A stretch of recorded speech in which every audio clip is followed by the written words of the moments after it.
Bank Nifty analysis for tomorrow. Bank Nifty ఈ గ్యాప్‌ని ఇంకా fill చేయలేదు. బట్ నిఫ్టీ అండ్ సెన్సెక్స్ ఈ గ్యాప్‌ని ఫిల్ చేసాయి. ఈరోజు బ్యాంక్ నిఫ్టీ ఈ గ్యాప్‌ని ఫిల్ చేయడానికి వస్తుందని ఎక్స్‌పెక్ట్ చేశాను.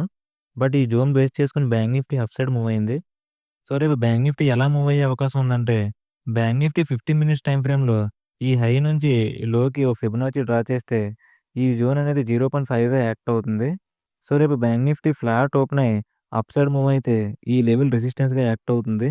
ఒకవేళ బ్రేక్ అయితే 52,350 ఫస్ట్ రెసిస్టెన్స్ అవుతుంది. 52,530 అనేది సెకండ్ రెసిస్టెన్స్ అవుతుంది. ఒకవేళ బ్యాంక్ నిఫ్టీ ఈ 0.5 లెవెల్ నుంచి రిజెక్ట్ అయిందంటే 52,100 అనేది ఫస్ట్ సపోర్ట్ అవుతుంది. అండ్ ఈ జోన్ అనేది సెకండ్ సపోర్ట్ అవుతుంది. Nifty analysis for tomorrow. Nifty ఈ గ్యాప్‌ని ఫిల్ చేసి అప్ సైడ్ మూవ్ అవుతుంది. సో, రేపు నిఫ్టీ ఎలా మూవ్ అయ్యే అవకాశం ఉందంటే, నిఫ్టీ 15 మినిట్స్ టైమ్ ఫ్రేమ్‌లో ఫ్లాట్ ఓపెన్ అయ్యి అప్ సైడ్ రెసిస్టెన్స్ బ్రేక్ అయిందంటే, అగైన్ ఈ జోన్‌ని టెస్ట్ చేసే అవకాశం ఉంది.